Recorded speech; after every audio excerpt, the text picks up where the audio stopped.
guys, so today's workout you've got a nice big interval piece to begin with and then a 6-minute EMOM to finish.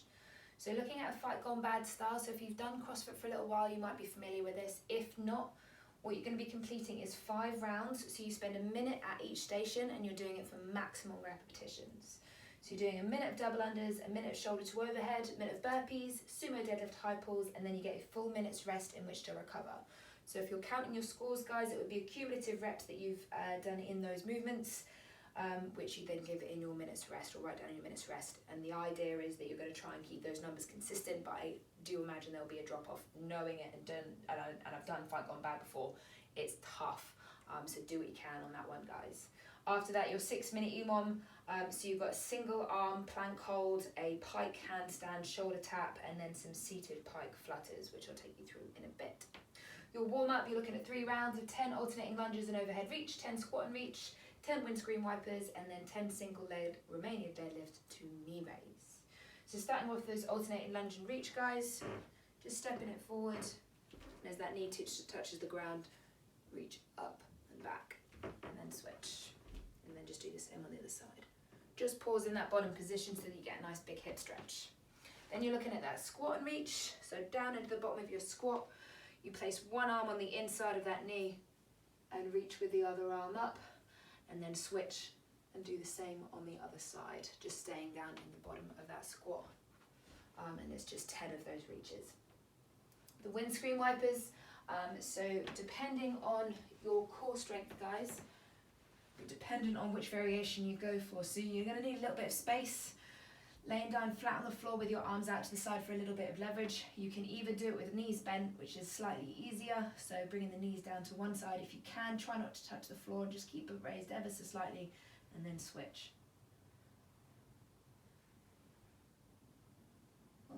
Or if you want to make it slightly harder, guys, keep the legs straight and do the same with a slightly longer lever length to make it harder.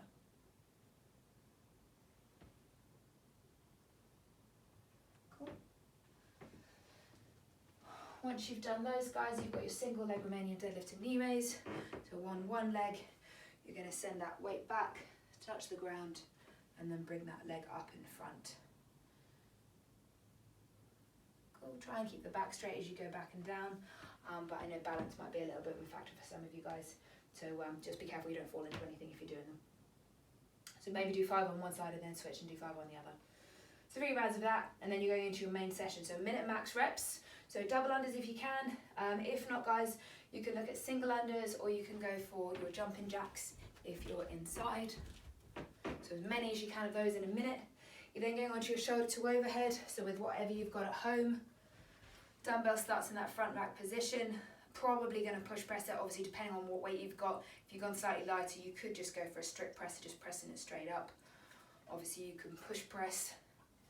I mean, you can go all out if you want to, guys. If it's heavy, you can jerk it. Or if you want to be really fancy and do the split jerk, you can. I don't doubt you're going to be doing those unless you are super lucky and you've got a barbell at home. It's supposed to be gassy and fast, so probably stick to your push press. Then going on to your burpees, so hips and chest down, jump and clap. Just make sure you extend fully at the top. Cool. Then you're going on to your sumo deadlift high pull. So with that weight again, taking the legs nice and wide into that sumo stance, you're going to send your hips back and then pull the weight high to your sternum. Cool. Just keep that back straight, so try and avoid pulling forward with the shoulders. You want to push your weight back through your hips, bend the knees where necessary, and keep that back nice and straight as you pull that weight nice and high. So max repetitions at each station, guys, then you get a minute's rest before you repeat down again for the 5 rounds. To finish your 6-minute EMOM, so you've got a single arm plank hold, looking for about 40 seconds, so in your plank position, and you're just going to raise one arm. Cool. Then you go onto your pike or handstand shoulder taps, depending on what you can do. So if you can, be in your pike position, tapping same hand, same shoulder with the hips nice and high. If you want to, we can obviously scale up and go into your handstand position, tap same hand, same shoulder. Cool. If you want to do the variation up against the wall, obviously the higher you are, the harder it is, the lower you are, the easier it is. So have a play with it if you need to, guys. And then the seated pike flutter kicks. So in that seated position, legs out in front, hands forward. You're going to raise your legs and just flutter them back and forward. Cool, keeping the legs off the ground to work your core. So again, guys, working for about 40 seconds, 20 seconds rest on that EMOM, and then you're all done. Hope it goes okay, guys. Have a great day.